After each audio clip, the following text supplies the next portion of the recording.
Today I'm going to be giving you a few quick tips to make some really interesting glitches, whether you're a beginner or you're just a video editor in need of a quick fix or a quick effect. So my first tip is displacement maps.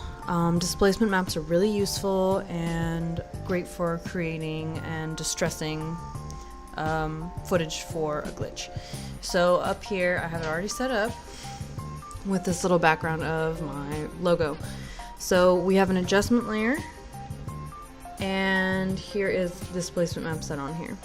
Then you will import a texture. I chose this video texture from the free stock footage archive. You fit it to your comp, which also will have an effect on your displacement map, which you will see in a moment. And we go up here and we mess with these. We mess with these guys. These numbers here to increase the horizontal displacement. And then we go up here and we select our layer, and as you can see here, you play with the overlays here. Let's get a couple of looks. My next quick tip for achieving great glitching in After Effects is using your overlays. As you probably know if you've used After Effects before, it utilizes a layer system the same way as Photoshop does. So you can go in and you can really play with the look of your glitch. You can play with the colors, you can play with the opacity. I'll show you here. I have me trying a bunch of different overlays on this glitch texture. You can actually also kind of see where the glitch map, the displacement map ends in some of this, and depending on your overlay that can actually hide it. So yeah, use all different overlays. They are totally your friends when creating interesting, unique glitches. So next up, this quick tip is for those of you who are really in a bind. You barely know how to use After Effects and you need these glitching effects. So, here's Creative Dojo. This is Vinsoon Nguyen's, his website, as well as his store.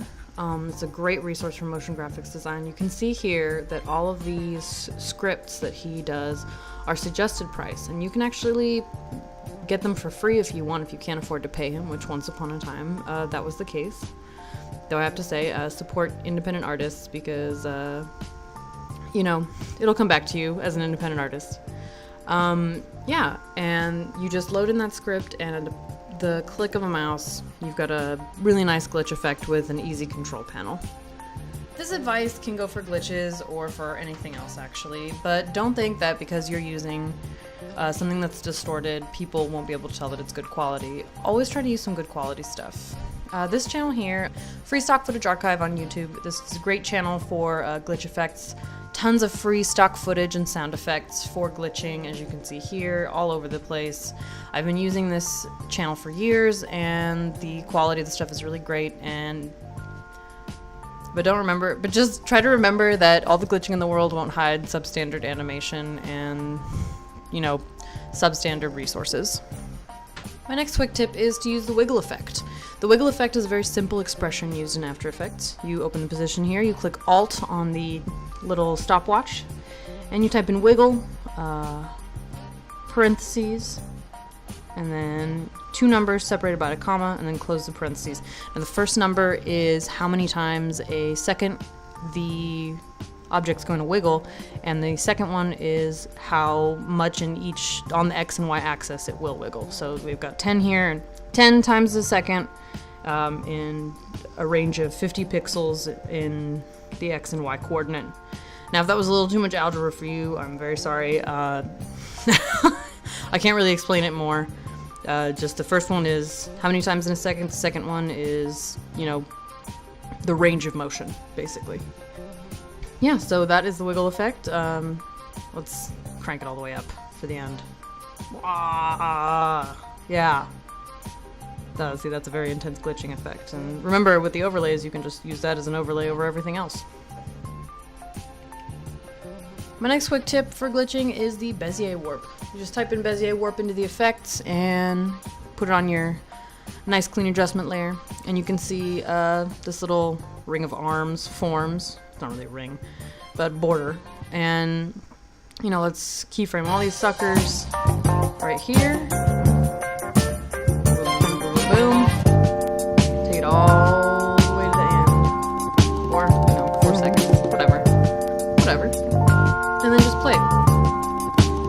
Use these arms, bend it around.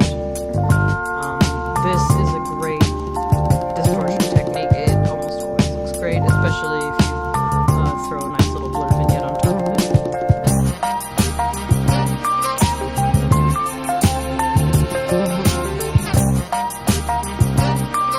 Alright, so obviously that is not that great. It's just a good example when, you know, normally we want to easy everything, so it's better. But again, it's a quick tip, so you know, you get the idea. So my final tip for this video is creating simple 2-frame loops. This is a really basic animation technique. So you can see here just these little edges here, and I'll flip them back and forth so you can see. I have my one slide or style frame in Illustrator, and I have 2 layers, that way they're quick to assemble and sequence in After Effects, and there's label, glitch, and text, and the layers, so it's really simple and easy to do. Okay, so thank you so much for watching this video. I hope you got something out of it. If you have any tips for making better glitches, let me know below in the comments. Like and subscribe for more content, and once again, thanks for watching this video. Have a great day.